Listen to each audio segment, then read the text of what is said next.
Hello students and welcome to talking text books Kota live. यार आज जिस चैप्टर के बारे में हम लोग बात करने वाले हैं ना, वो चैप्टर बहुत ही बढ़िया चैप्टर है और कंपेयर इन कंपेयर आउट नाम है उस चैप्टर का, या कंपेयर इन एंड आउट या कुछ भी बोल सकते हैं। और बेसिकली कंपैरिजन करना है नंबर्स का और वर्ड्स के बीच में कंपैरिजन करना है, यानी कि वर्ड्स का अलग कंपैरिजन वर्ड टू वर्ड। अब वो एनिमल है, अल्फाबेट है, एम्फीबियन है, मैमल है, या कोई भी चीज है या कोई भी नाम है, उसका कंपैरिजन हमें करना है।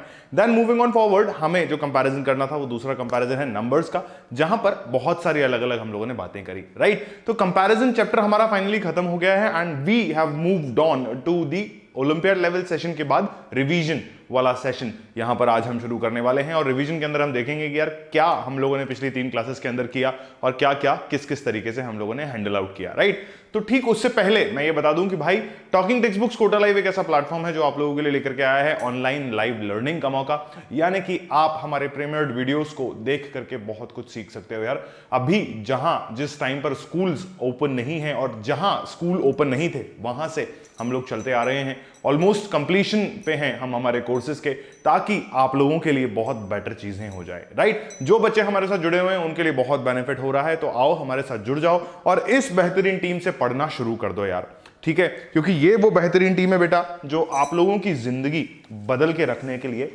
काम कर रही है, राइट। इस टीम के साथ अगर आप जुड़े रहते हो, इस टीम के साथ अगर आप रहते हो, कहां पर, हमारे साथ अगर जुड़े रहते हो, तो आप लोगों को देखने को मिलेगा बहुत ही बढ़िया एजुकेशन सेक्टर का एक इंप्रूवमेंट और अपलिफ्टमेंट, राइट। क्योंकि हम आप लोगों को पढ़ा रहे हैं कोटा लेवल एजुकेशन के हिसाब से। अगर यार अभी तक हमारे टेलीग्राम के ग्रुप्स को ज्वाइन नहीं किया है तो please please please it's a humble request कि ज्वाइन कर लो टेलीग्राम के ग्रुप्स। वहां एटलीस्ट आप लोगों को जो है लेक्चर के नोटिफिकेशंस मिलते रहते हैं, राइट। ये ग्रुप्स हैं यार। और साथ ही साथ आप लोगों को अगर सैंपल स्टडी मटेरियल देखना हो तो ऊपर ऊपर चले जाना, कहीं पर बहुत टॉप पर सैंपल स्टडी मटेरियल की कॉपीज रखी होंगी, उनको देख लेना। और उनको देख करके अगर इच्छा करती है कि नहीं मुझे ये सैंपल स्टडी मटेरियल चाहिए और मेरे कॉम्प्रिहेंसिव स्टडी मटेरियल्स के अंदर इसको मुझे इंक्लूड करना है, तो you can buy these 2 packages by visiting our website which is www.talkingtextbooks.in। वहां स्टडी मटेरियल और टेस्ट सीरीज सेक्शन के अंदर इस तरीके के कुछ पैकेजेस आप लोगों के लिए बने हुए हैं। 9000 वाले पैकेज के अंदर आप लोगों को मिल रहा है होमवर्क सबमिशन का फैसिलिटी, साथ ही साथ आप लोगों को मिल रही है बहुत बढ़िया सी टेस्ट सीरीज और बहुत बढ़िया से बाई वीकली क्विजेस करने का मौका, और उसके साथ साथ आप लोगों को मिल रहा है कॉम्प्रिहेंसिव स्टडी मटेरियल जिसकी मैं बात कर रहा था। इसीलिए ये कॉस्टिंग है 9000 रुपीज की। अगर आप चाहते हो कि नहीं यार मुझे कॉम्प्रिहेंसिव स्टडी मटेरियल नहीं चाहिए, I just want to do the practice thing, और मैं मेरा जो भी अपग्रेडेशन हो रहा है या जो मैं खुद से पढ़ रहा हूं उसकी टेस्टिंग मुझे करनी है, तो you guys can also opt for 3500 वाला package, that is specifically a test series package for you people. Buy now click करना, बाय नाउ पे क्लिक करके AK लाइव कोड यूज करना to get 30% discount on all the packages and reduce your costing amount to 6300 and 2450 whichever you would like to choose, right. Buy package पे click करो, credit card, debit card, net banking के through अपना payment करो, और उसके बाद अगर फिर भी कोई दिक्कत कोई परेशानी हो रही है तो you can directly contact me और द नंबर्स गिवन बिलो 9549041111, ठीक है। अगर कोई भी दिक्कत कोई भी परेशानी है तो इस नंबर पे कॉल कीजिए, नहीं तो आगे जो स्लाइड्स चलेंगी उसमें बॉटम में मेरा नंबर प्लस मेरा टेलीग्राम हैंडल आप लोगों को दिख जाएगा। वहां जहां भी आप लोगों को प्रॉब्लम हो, जैसी भी प्रॉब्लम हो, मुझसे डायरेक्टली बात कर लीजिए and we will try to sort it out as soon as possible. वक्त है भाई हमारी रेगुलर वाले रिचुअल का, which says I promise to listen to the complete lecture and make proper notes of it so that I can become a smart student, ठीक है। तो smartness definitely आप लोगों की नेसेसिटी है, आप लोगों की जरूरत है स्मार्टनेस, तो you have to be smart enough to likely do whatever you want to, right. आगे चलते हैं। पहला क्वेश्चन आप लोगों की कंप्यूटर स्क्रीन पर, अरे सर ये तो रिवीजन था ना। मेरे दोस्त रिवीजन से जस्ट पहले हम लोग कुछ क्वेश्चंस करने की कोशिश करते हैं ताकि we have that grip on the subject कि हमने एग्जैक्टली ये क्वेश्चन किस बेस पे किए थे वो हमें याद रहे। तो यार फटाफट से क्वेश्चन सॉल्व कर लो एंड मुझे बता दो कि इसका आंसर क्या आने वाला है। Kandla is to Gujarat so as to Cochin is to what, ठीक है।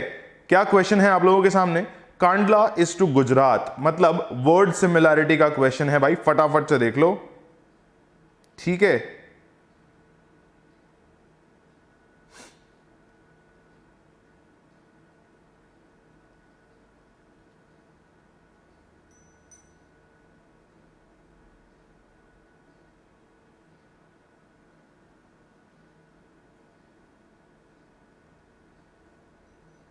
जल्दी से क्वेश्चन देख लो यार, ठीक है, तो आप लोगों को आइडिया लग जाएगा कि एग्जैक्टली क्या बोला हुआ है इस क्वेश्चन के अंदर। 1 सेकंड बाकी था, अब कुछ भी बाकी नहीं है। ठीक है, अब मुझे एक चीज बताओ यार, कांडला जो है इसका रिलेशन किस चीज से है? कांडला एक फेमस एयरपोर्ट है, कहां का? गुजरात का।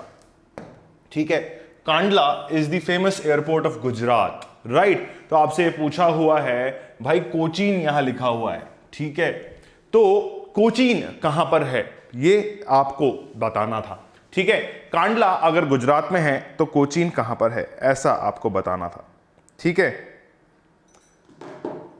अब याद रखो, मैं एक चीज आप लोगों को बताता हूं, इससे आप लोगों को डेफिनेटली याद रहेगा।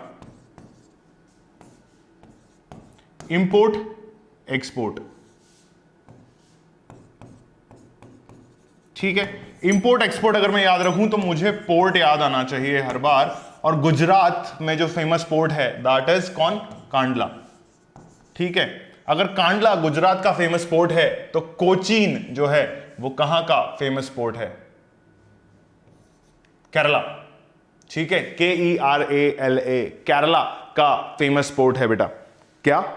गुजरात का फेमस पोर्ट है कांडला, तो केरला का फेमस पोर्ट है कोचीन। तो आप ये यहां डायरेक्टली लिख सकते हो KERALA, Kerala is the famous port of, sorry, Cochin is the famous port of Kerala, ऐसा आप लिख सकते हो। अगर आप पोर्ट से कुछ समझ नहीं पा रहे हो ना भाई, तो मैं बता दूं, जहां पर शिप्स आती हैं, शिप्स आती हैं, शिपमेंट्स आते हैं, वो जो है आपका पोर्ट कहलाता है। क्लियर है? ठीक है, ये समझ के और सोच के चलना है यार। अगला सवाल देख लो भाई फटाफट से, फिर रिवीजन शुरू करेंगे, है ना। अगला सवाल देख लो, फिर रिवीजन शुरू करेंगे।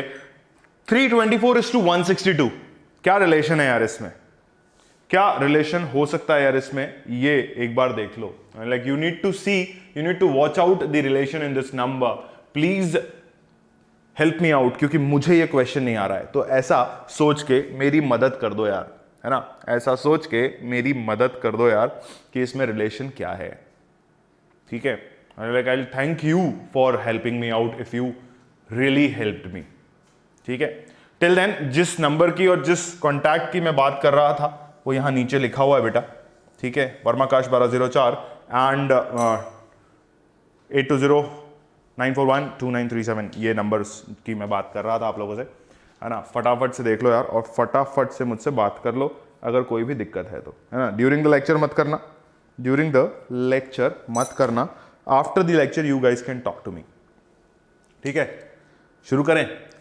देखो 0 मिनट्स बाकी हैं, अब सॉरी 0 सेकंड्स बाकी हैं।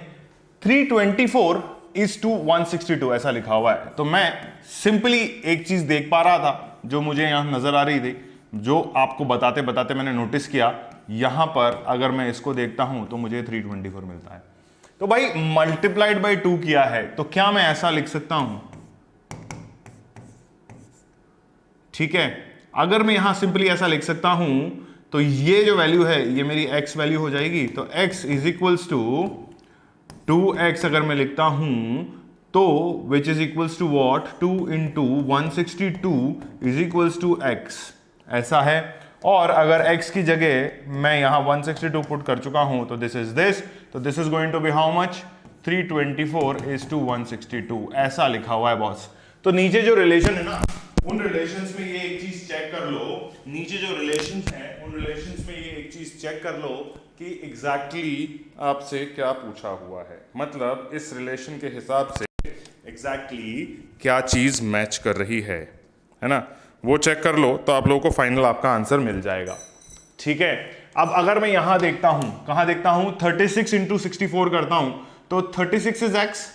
अब इनको 2 से मल्टीप्लाई करूंगा तो 6 2 12 हो जाएगा, तो 2 आना चाहिए बट 64 आ रहा है। ठीक है, बट यहां अगर मैं देखता हूं तो यहां इजीली मिल रहा है, बट इधर कोई रिलेशन है क्या भाई? नहीं है। इधर कोई रिलेशन है क्या भाई? नहीं है। तो this is the only answer which is left with me, कि मैं x को अगर 1 मानता हूं तो x is equals to 2x होता है। क्या होता है? x इज टू 2x होता है मेरे पास, है ना। तो 2x इज टू x मेरे पास है, इज टू नहीं है भाई, इक्वल्स टू लगा दिया हम गलती से, सॉरी।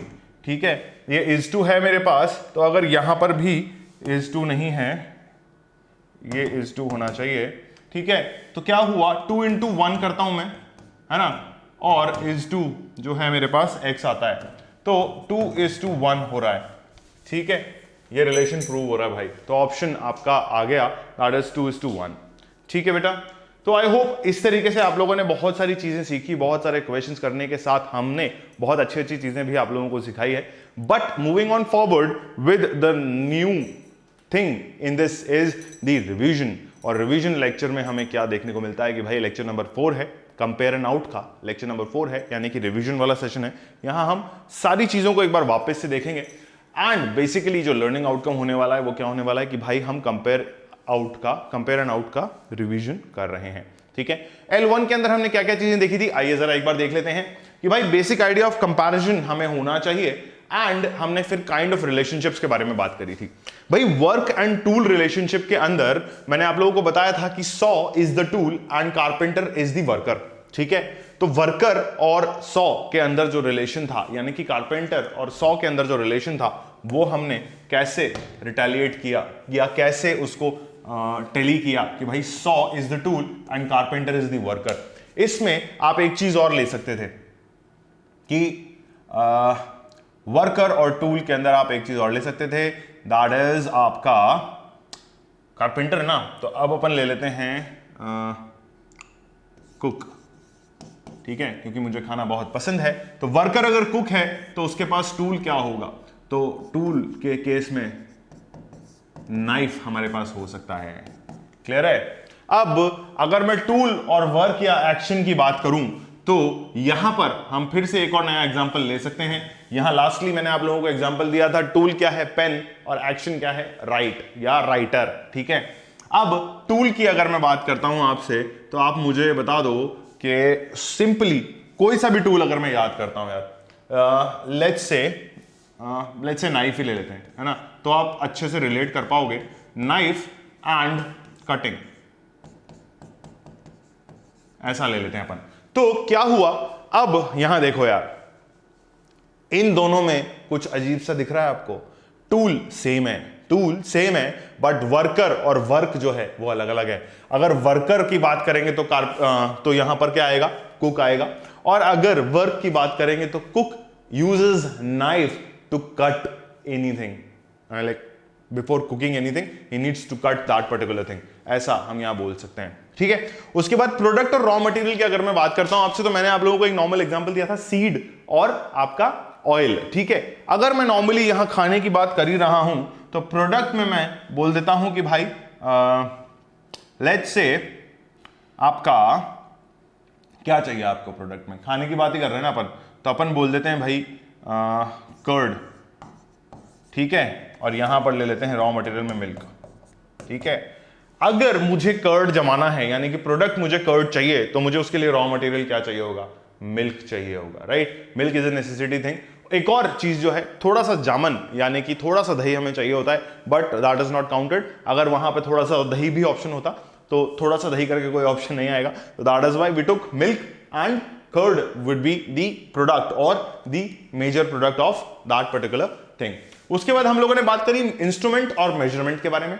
इंस्ट्रूमेंट और मेजरमेंट में मैंने आप लोगों को एक चीज बताई कि भाई वेइंग स्केल मेरा इंस्ट्रूमेंट है, या फिर स्केल मेरा इंस्ट्रूमेंट है, और मास और लेंथ जो है मेरे मेजरमेंट्स हैं या मेजरमेंट्स हैं, ठीक है। उसके बाद मैंने आप लोगों से अगली बात करी क्वांटिटी एंड यूनिट्स की। तो क्वांटिटी क्या है, क्वांटिटी इज लेंथ, और यूनिट मेरी क्या है, मीटर्स में मैं लेंथ को नापता हूं। यानी कि अगर मुझे किसी भी चीज को नापना है या मेजर करना है तो मुझे क्वांटिटी और यूनिट के बारे में पता होना चाहिए। तो that quantity is length and then it goes to metres. अगर मैंने आप लोगों को एक चीज और एग्जांपल के तौर पे बताई थी कि भाई किलोमीटर्स जो है उसके केस में आपको लेंथ नहीं नापते आप, ठीक है। क्यों नहीं नापते, तो भाई पहले से डिसाइडेड है, क्योंकि जब आप लेंथ नापने जाते हो तो लेंथ क्या है, बहुत कम या छोटी चीजों की नापी जाती है। But when you talk about distance between two cities और टू स्टेट्स और टू कंट्रीज, तो आप किलोमीटर्स की बात करते हो या माइल्स की बात करते हो, स्लैश माइल की बात करते हो, ठीक है। ये चीज ध्यान रखना यार, ये चीज ध्यान रखना, लेंथ को किलोमीटर्स में कभी नहीं नापते, ठीक है, आगे बात कर लेते हैं। फिर हमने बात करी एनिमल और यंग वंस की, और मैंने आप लोगों को साफ साफ एग्जांपल बताया कि भाई एनिमल्स और यंग वंस में लायन और कब आर दी एनिमल्स और यंग वंस। अब अगर मैं आपको एक एग्जांपल और दूं तो यहां पर आप डॉग लिख सकते हो और उसके साथ आप पपी लिख सकते हो, ठीक है।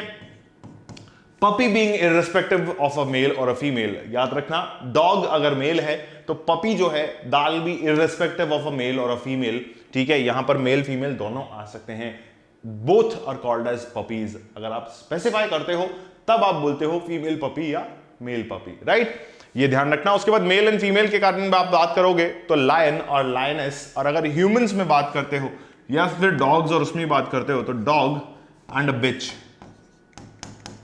ठीक है। ये जो है मेल और फीमेल वाला कैटेगराइजेशन हुआ, जहां पर हमने लायन लायनेस का ऑलरेडी एग्जांपल ले लिया था। अब नया एग्जांपल हम लोगों ने क्या लिया, डॉग एंड अ बिच, ठीक है। उसके बाद नंबर्स एंड स्क्वायर्स की बात है तो बहुत सारे नंबर्स हैं, किसका भी स्क्वायर कर दो, किसी का भी स्क्वायर कर दो, आपको वैल्यू मिल जाएगी एंड एक रिलेशन स्टेबलाइज हो जाएगा। आगे बात करते हैं यार। आगे मैंने आप लोगों को एग्जांपल दिया था विच साइड वर्ड कंपैरिजन, ठीक है। मैंने आप लोगों को यहां साफ साफ शब्दों में यह चीज समझाई थी कि बॉस विनिंग जो है किसी भी एक चीज से रिलेट करती है and that particular thing is known as match, tournament या फिर गेम, ठीक है। तो मैच, टूर्नामेंट और गेम की अगर हम बात कर रहे होंगे, मैच, टूर्नामेंट और गेम की अगर हम बात कर रहे होंगे तो विल टॉक अबाउट विनिंग। और एक और एग्जांपल है जो कि हम यहां डिस्कस कर सकते हैं विच इज लॉस और लूजिंग, ठीक है। क्या बात कर सकते हैं, विच इज लॉस और लूजिंग, ठीक है, क्लियर है। हाँ जी,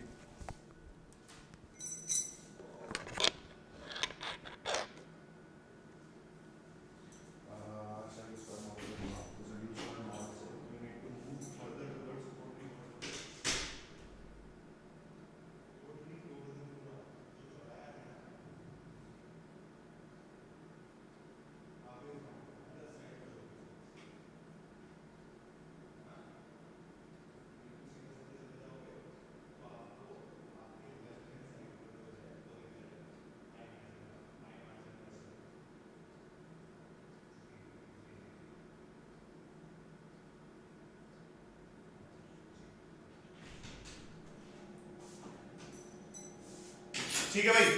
क्या है, मैंने आप लोगों को बताया कि विनिंग और losing a game is a necessity, right. So मतलब दो वर्ड्स बट रिलेटेबिलिटी या रिलेटेबल है किसी एक पर्टिकुलर चीज से, ठीक है। क्या बताया मैंने आप लोगों को, दो वर्ड्स हैं but they are all relatable with each other. मतलब विनिंग की बात करूं तो भी मैच और गेम या फिर टूर्नामेंट में ही मैं जीतूंगा, अगर मैं लूजिंग की बात करूं तो ही मैं मैच, टूर्नामेंट और गेम में ही हारूंगा, है ना। ऐसा किसी और में नहीं हार सकता, है ना, मैं ऐसा किसी और में नहीं हार सकता, ऐसा मैं आप लोगों को बता रहा हूं। फिर मैंने आप लोगों को वर्ड कंपैरिजन में अगला एग्जांपल दिया विच clearly instigated something which side tournament के बाद हमने बात करी टी की, टी और लीव्स, ठीक है। अब मैंने आप लोगों को साफ साफ शब्दों में बताया भाई अगर लीव्स जो हैं वो बनती है किससे, लीव्स से टी बनती है तो बीन्स से कॉफी बनेगी, इररिस्पेक्टिव ऑफ दैट कि ये कॉफी बीन्स हैं, है ना। ये आपके घर वाले सब्जी जिन बीन्स की बनती है वो वाली सब्जी नहीं है, इट इज कॉफी बीन्स, ठीक है। कॉफी बीन्स हैं भाई, क्लियरली भी लिख देता हूं, ठीक है, these are known as coffee beans, ठीक है बेटा। अब अगर मैं आगे आप लोगों से बात करता हूं तो बर्गर एंड फास्ट फूड का क्या रिलेशन है। बॉस अगर फास्ट फूड की बात करूंगा तो मुझे बर्गर, पिज्जा, पेस्ट्रीज ये सारी चीजें याद आनी चाहिए। अगर मैं फूड की बात करूंगा तो भी ये रिलेटेबल है, बशर्ते या रिस्पेक्टिवली ऑप्शंस जो मुझे दे रखे हैं उसमें बर्गर होना चाहिए, तो मैं फास्ट फूड और फूड को चूज करूंगा। अगर मेरे साथ फूड के केस में यहां पर मुझे कोई और ऑप्शन दिया हुआ हो, या जैसे मान लो लेट्स से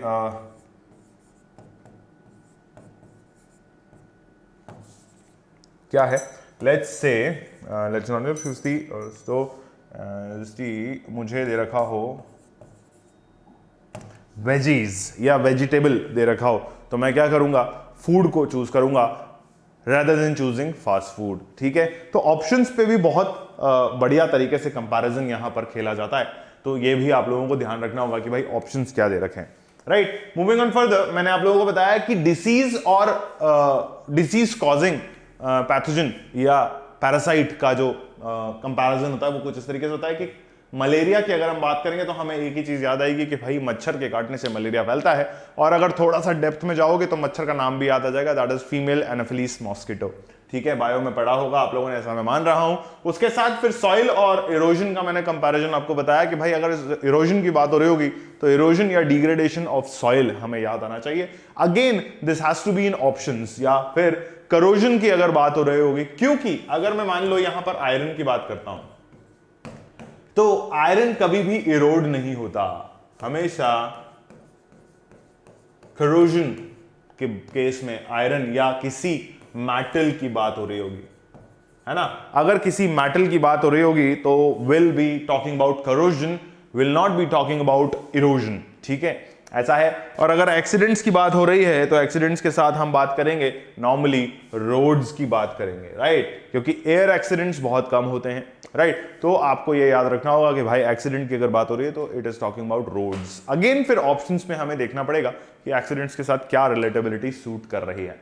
आगे बात करता हूं नंबर कंपैरिजन में। हम लोगों ने बहुत अच्छे से देखा था कि भाई बहुत तरीके के नंबर्स होते हैं, some are natural, some are prime, some are odd, some are even, some are rational, irrational, integers, positive, negative, fractions की बात हो रही है।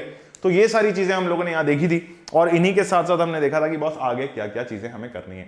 राइट, नंबर्स में मैंने आप लोगों को बताया कि स्क्वायर्स और क्यूब्स वाली बातें भी हम लोग कई बार करते हैं। क्या बात करते हैं कि नंबर्स में हम लोगों ने देखा कि भाई क्यूब्स और स्क्वायर्स वाली बातें भी हम लोग करते हैं। तो उसके बाद हम लोगों ने आगे ऑड वन आउट की बात करी। ऑड वन आउट में हम लोगों ने देखा कि we need to pick the odd one out, यानी कि एक पर्टिकुलर रिलेशनल चीजें आप लोगों को दे रखी होगी। क्या दे रखी होगी? पर्टिकुलर रिलेशनल चीजें आप लोगों को दे रखी होगी, और उसके हिसाब से आपको अपना आंसर चूज करना होगा। ठीक है, क्या चूज करना होगा? आंसर चूज करना होगा। ठीक है बेटा, ध्यान से देखो यार, क्या है? आंसर चूज करना है ना। कैसे? ऑड वन आउट में अगर मान लो मैं आपको नंबर्स देता हूं जो जैसा कि मैंने यहां दे रखे हैं, तो आप क्या करते? -5 को तो चूज करते ना, 1 2 3 4 को नहीं चूज करते, क्योंकि 1 2 3 4 are causing a particular pattern, but ये ऑफ द पैटर्न वाली बात है। और उसी के साथ साथ मैंने नीचे एक और एग्जांपल दिया था जहां मैंने आप लोगों को ये समझाया था कि भाई डॉग, कैट, बर्ड और रैट की बात हो रही है, तो ये सारे जो हैं जमीन पे चलने वाले लोग हैं, और ये जो है बेचारी हमारी दोस्त, ये उड़ने वाला प्रजाति है या फ्लाइंग जो है इसका कैरेक्टरिस्टिक है। तो उस हिसाब से हमने डिफरेंशिएट किया या डिवाइड किया कि बॉस ये चीजें हैं जो हमें देखने को मिलती हैं। ठीक है, आउट द वर्ड के केस में हम लोगों ने बात करी कि बॉस एक शब्द ऐसा होगा जो आउट ऑफ द कॉन्टेक्स्ट ही लिख रखा होगा। ठीक है, उसके बारे में हम लोगों ने बात करी। तो मैंने आप लोगों को बताया कि सन, मून, वीनस और मार्स की बात हो रही है, और उसमें फिर आपसे कहा गया कि भाई सोलर सिस्टम के बारे में हम लोगों ने बात करी थी। ठीक है, तो सोलर सिस्टम की अगर मैं बात करता हूं तो ये सारे जो हैं सोलर सिस्टम का पार्ट है, मगर अगर मैं सिर्फ इसकी बात करता हूं तो ये अकेली नेचुरल सैटेलाइट है, बाकी सन, वीनस और मार्स जो है अलग है। ठीक है, sun is not a satellite, right, moon is a satellite, Venus, Mars are planets, और सन तो आप लोगों को पता ही है ना।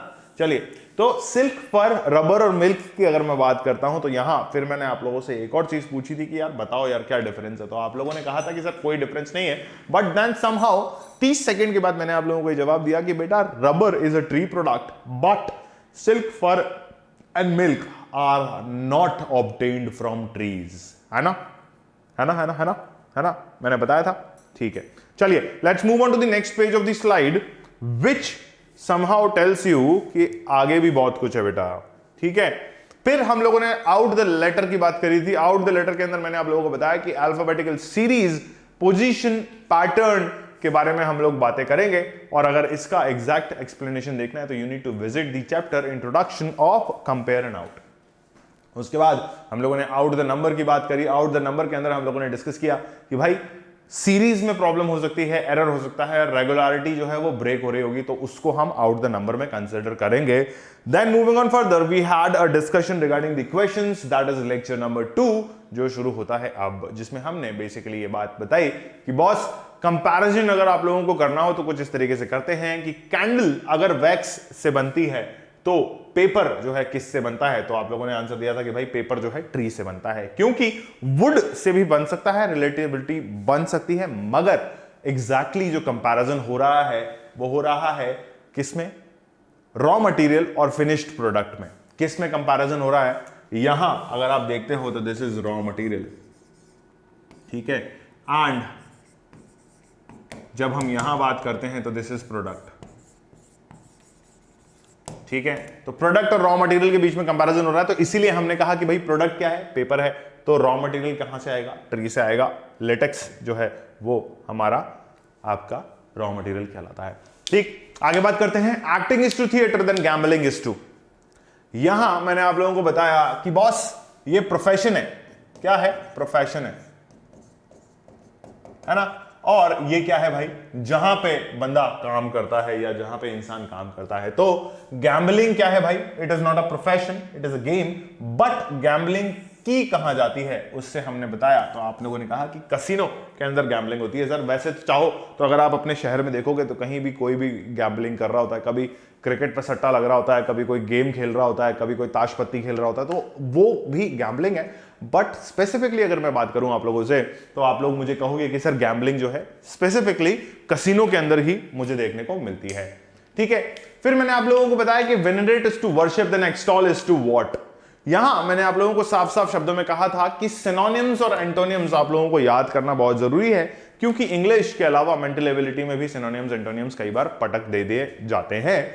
जहां हम लोगों ने बात करी कि venerate is the synonym to what, worship, यानी कि आस्था इसका एक नाम होता है, और एक्सटॉल जो है किसका सिनोनिम होता है, तो मैंने कहा ग्लोरीफाई, यानी कि अपने आप को पॉपुलैरिटी देने की बात अगर मैं कर रहा हूं तो पॉपुलैरिटी जो हम देते हैं वो नोन एज एक्सटॉल, या दैट इज नोन एज या कॉल्ड एज एक्सटॉल, ठीक है। क्लियर है बेटा, समझ रहे हो?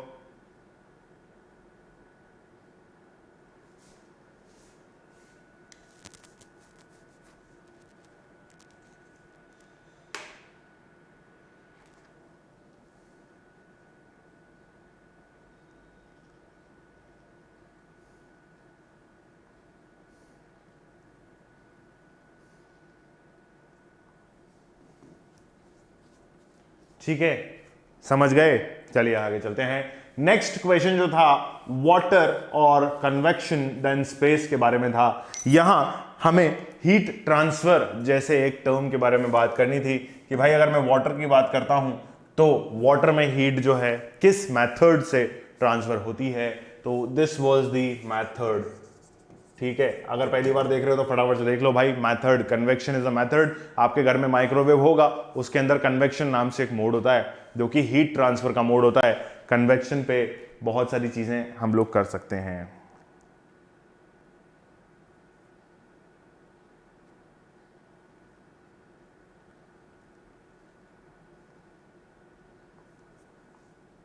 ठीक है, स्पेस की अगर मैं बात करता हूं तो स्पेस के अंदर भी फिर मुझे वही मेथड देखना पड़ेगा जिससे हीट ट्रांसफर होती हो। तो मैंने देखा कि भाई conduction is no method of transferring heat in space, और transference is not basically that, vacuum की वजह से हीट ट्रांसफर डेफिनेटली नहीं होती, क्योंकि vacuum is not a method of heat transfer. Then मैंने देखा कि रेडिएशन यहां लिखा हुआ है, तो radiation is going to be a method of heat transfer, क्योंकि रेडिएशंस वहां स्पेस के अंदर काफी ज्यादा होते हैं।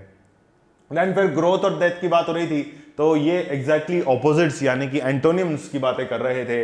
अब अगर मैं आपको दिखाऊं तो ANTO, एंटो लिख देता हूं मैं, पूरी स्पेलिंग नहीं लिखूंगा। ग्रोथ जो है वो डेथ से रिलेटेबल होती है, एग्जैक्टली ऑपोजिट होती है कि भाई बढ़ना और मरना, और उसी के साथ इंक्रीज का जो रिलेशन है, यहां पर ये 7 नहीं था बेटा, मैंने उस टाइम भी करेक्शन करवाया था, बट ये डिक्रीज के साथ जो है सिनोनिम एंटोनियम बैठ रहा है, यानी कि ऑपोजिट बैठ रहा है, तो इंक्रीज का ऑपोजिट है डिक्रीज, ठीक है। चलिए let's move on to the next question which says oxygen is to burn then carbon dioxide is to. यहां पर थोड़ा सा एरर अभी भी मुझे दिख रहा है। I ask Bharat ji to, भाई कि भरत जी आप क्वेश्चंस ढंग से बनाया करो, ठीक है।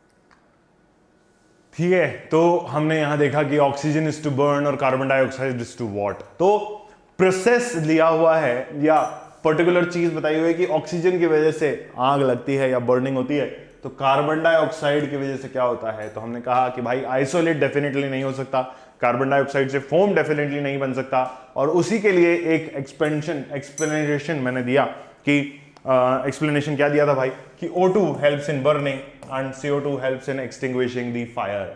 ठीक है, अगला सवाल आप लोगों के कंप्यूटर स्क्रीन पर फिर एक बार था, जहां नंबर कंपैरिजन है भाई। नंबर कंपैरिजन को एक बार ढंग से देख लो, एक बार इंस्ट्रक्शन पढ़ लो, फिर हम आगे बढ़ेंगे। ठीक है, देख लो यार, ढंग से देख लो। ठीक है,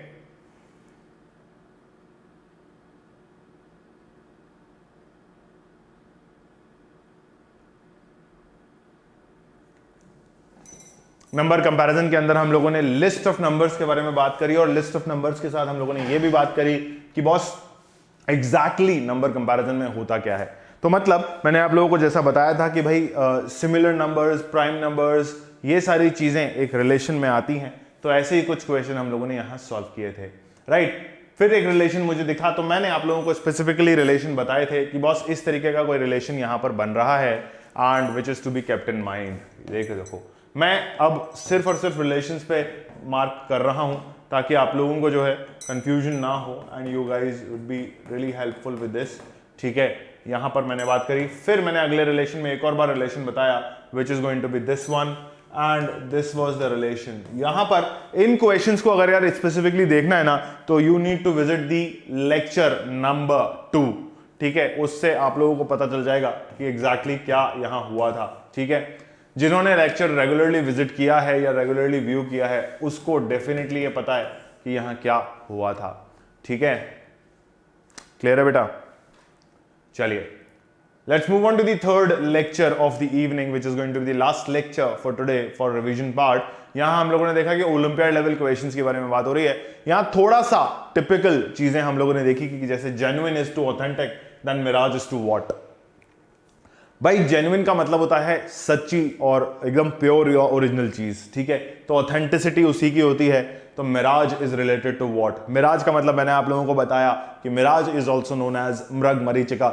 या कई बार आप रेगिस्तान में चल रहे होते हो या एकदम सूखी गर्मी हो रही होती है, एकदम ड्राई हीट जब होती है, एकदम जून वाले महीने में, खतरनाक जुलाई वाले महीने में जब हीट चल रही होती है एकदम तगड़ी, तब आपको कई बार ऐसा लगता है कि आप रोड पर ट्रैवल कर रहे हो और थोड़ी दूर जाकर के आपको पानी मिल जाएगा या रोड पर पानी बिखरा हुआ दिखता है। That is known as mirage, यानी कि मृग मरीचिका। और उसको हम एग्जैक्टली किस टर्म में रिलेट करते हैं? तो मैंने आप लोगों को कहा कि that is known as illusion, यानी कि आपका भ्रम पैदा करता है। मिराज एक भ्रम होता है, एक इल्यूजन होता है, ऐसा मैंने आप लोगों को बताया। अगले सवाल में मैंने आप लोगों से कहा कि भाई cobbler is to leather then carpenter is to what. यहां पर वर्कर और आपके रॉ मटेरियल वाली बात हो रही है। तो यहां पर रॉ मटेरियल और वर्कर की बात हो रही थी, या किसी एक चीज पे जो इंसान काम करता है उसकी बात हो रही थी। तो what we discussed was, cobbler अगर एक वर्कर है तो लेदर जो है रॉ मटेरियल है। तो उसी हिसाब से कारपेंटर अगर एक वर्कर है, तो मैंने आप लोगों को कहा कि कारपेंटर बेसिकली स्पेसिफिकली वुड के काम को करता है, या वुड के काम करने वाले को कारपेंटर कहते हैं। तो that was my final answer to this question. यहां हम लोगों ने रिलेट किया कि भाई पोर्क जो है मीट ऑफ पिग कहलाता है, तो बीफ किसका मीट होता है? तो मैंने आप लोगों को बताया कि काऊ का मीट होता है, and we ticked up the right answer for this. ठीक है, ऐसे ही चलते हुए हमने चौथा क्वेश्चन देखा, जहां हम लोगों ने देखा कि भाई इलिटरेसी और education are exactly responsible for each other. कैसे? कि भाई अगर एजुकेशन होगा तो इलिटरेसी नहीं होगी, और अगर इलिटरेसी होगी तो दैट मींस ये कह सकते हो कि एजुकेशन की कमी है उस जगह पर। उसी हिसाब से फिर मैंने देखा, तो अगर फ्लड होगा तो डैम नहीं आएगा। सॉरी, अगर फ्लड आया है तो वहां पर डैम नहीं होगा, और अगर वहां डैम है तो डेफिनेटली फ्लड नहीं आएगा। तो both of them are dependent on each other, ऐसा करके एक रिलेशन मैंने बताया आप लोगों को, और फिर हमने कहा कि डैम हमारा फाइनल आंसर हो जाएगा। ठीक है, मैंने आप लोगों को कहा कि डंजन और confinement is to so as to asylum है। तो डंजन के बारे में मैंने आप लोगों को बताया कि भाई डंजन एक ऐसी जगह होती है जिसको हम हिंदी में जेल कहते हैं। ठीक है, अंग्रेजी शब्द में डंजन कह दो, अच्छी बात होती है। तो डंजन में अगर कन्फाइनमेंट हो रहा है या किसी एक इंसान को कैद करके रखा जा रहा है, दैट इज कन्फाइनमेंट। तो असाइलम में कौन रहता है? तो मैंने आप लोगों को बताया कि रेफ्यूज इज दी असाइलम वाला थिंग, यानी कि एक इंसान अगर कहीं शरण ले रहा है तो वो रेफ्यूजी कहलाएगा, ठीक है। और अगर जहां शरण ले रहा है तो रेफ्यूज यानी कि आपका असाइलम में वो इंसान रुक सकता है, ठीक है। इसको मेंटल असाइलम से रिलेट मत करना, ठीक है, इसको असाइलम से ही रिलेट करना। Mental asylum is a totally different thing. Appraisal और बिल्डिंग की बात यहां होती है भाई, एक बिल्डिंग अगर बन रही है तो उस बिल्डिंग के लिए अप्रूवल हमें चाहिए होता है, तो that appraisal is for building. उसी तरीके से अगर मैं कोई एक बुक लिख रहा हूं या मैंने कोई एक बुक लिखी है, जैसे कि हमारे प्रशांत सर ने बहुत सारी बुक्स लिखना शुरू कर दिया है, तो बुक अगर लिखी है तो उसका बुक का क्रिटिक होना चाहिए। बाकी मास्टरपीस का कोई क्रिटिक नहीं होता, जज कोई क्रिटिक नहीं होता, और गोल्ड का कोई क्रिटिक नहीं होता। गोल्ड गोल्ड है भाई, गोल्ड को सुनार ही पहचान सकता है, अदरवाइज कोई और नहीं पहचान सकता, ठीक है। उसके बाद हमने नंबर रिलेशंस के बारे में कुछ बातें करी, जहां पर हमें 20:11 so as to 102 what लिखा हुआ था। मैंने आप लोगों को बताया कि x/x/2 + 1 का रिलेशन यहां पर मैंडेटरी रिलेशन यहां लिखा हुआ है, तो that was equals to what, जो हमने बात करी, राइट। नंबर कंपैरिजन में बहुत तरीके से हम लोग को चलना होगा। We need to watch out कि यहां एग्जैक्टली हो क्या रहा है, ठीक है। अब यहां जो नंबर कंपैरिजन था वो कुछ इस तरीके से था, मैं शायद लिखना भूल गया था, x का स्क्वायर, ठीक है, ये यहां पर देखना जरूरी है, ठीक है बेटा। x² इज टू x ऐसा लिखा हुआ है, तो x की वैल्यू अगर 12 रखता हूं तो 144 मुझे मिलती है। तो उसी हिसाब से मैंने कहा कि 400 मुझे कैसे मिलेगा, 20 का स्क्वायर करने पर मुझे 400 मिलेगा। आगे there was a comparison in the question, यहां पर मैंने आप लोगों को बताया कि भाई 5 को अगले ऑड नंबर से या अगले प्राइम नंबर से अगर मैं मल्टीप्लाई करता हूं तो मुझे 35 मिलेगा। उसी के साथ मैंने आगे देखा तो 9 5 is 45 दोनों प्राइम नंबर है, मगर 9 के आगे 5 नहीं आता है ना। और ऐसे ही 1155 भी है, बट 1:3 अगर मैं करता हूं तो 1 के जस्ट आगे वाला प्राइम नंबर इज 3, तो उससे मल्टीप्लाई करने पर 1:3 मेरा रिलेशन बैठ रहा है, ठीक है। यहां मैंने दो चीजें बताई कि वेरी नेक्स्ट ऑड नंबर और वेरी नेक्स्ट प्राइम नंबर के बारे में हम लोगों ने डिस्कशन किया है। आगे फिर मैंने आप लोगों को एक और रिलेशन बताया, 11:12 10 के बारे में हम लोगों ने बात करी, और मैंने आप लोगों को बताया कि x² × x-1 करते हो तो आपको x से रिलेटेबल चीज मिलती है, यानी कि x की ही वैल्यू को इधर अगले वाले रिलेशन में पुट करके फाइनल आंसर निकाला गया है, ठीक है। आई एम सॉरी, थोड़ा सा तबीयत खराब हो रही है ना। तो उसी हिसाब से x को हमने यहां पुट किया, x इतना तो इतना is equals to x² × x-1 करने पे मुझे मिला, तो इट वाज 64 × 7 अगर मैं करता हूं तो मुझे 448 वैल्यू मिल जाती है बेटा, ठीक है। आगे बात करते हैं, move on to the next question which completes the chapter, क्योंकि अगला क्वेश्चन कोई है ही नहीं, ठीक है। तो मैंने आप लोगों को फाइनली बता दिया है, यहां साफ साफ लिखा हुआ भाई होमवर्क एक्सरसाइज 1 एक्सरसाइज 2 के सारे क्वेश्चंस आप फाइनली कर सकते हो, रिवीजन भी हो गया है। ऐसा भी नहीं है कि तुम लोग को अगला लेक्चर देखने की जरूरत है, फटाफट से होमवर्क कर लो। मैं इस लेक्चर के साथ साथ ही तुम लोग को जो है होमवर्क सबमिट कर रहा हूं तुम्हारे पास, तो प्लीज होमवर्क को कर लेना, and please do not skip doing the homeworks. Class 7th का है, ये लो भाई असाइनमेंट तुम लोग के पास आ गया है ना। ये मैंने असाइनमेंट प्लेस कर दिया, ये मैंने टाइटल डाला होमवर्क, ये लो, ठीक है, होमवर्क डाल दिया, description all questions of the chapter ऐसा लिख दिया मैंने। ड्यू डेट जो है आज 22 तारीख है, चलो तो फ्राइडे तक की ड्यू डेट डाल देते हैं आपको, नहीं नॉट फ्राइडे एक्चुअली, हाँ चलो ठीक है, फ्राइडे सैटरडे तक की ड्यू डेट डाल देते हैं। तो सैटरडे को हमारा एक और क्लास आएगा, तो Saturday is your due date and then it goes like this, ठीक है। अब डिस्क्रिप्शन में हम ऑल क्वेश्चंस नहीं लिखते हैं, ये चैप्टर था compare and out, and compare and out के केस में लेट्स सी के कौन सा चैप्टर है भाई, चैप्टर नंबर 10 है मेरे हिसाब से, चैप्टर नंबर 10 है, यस। तो चैप्टर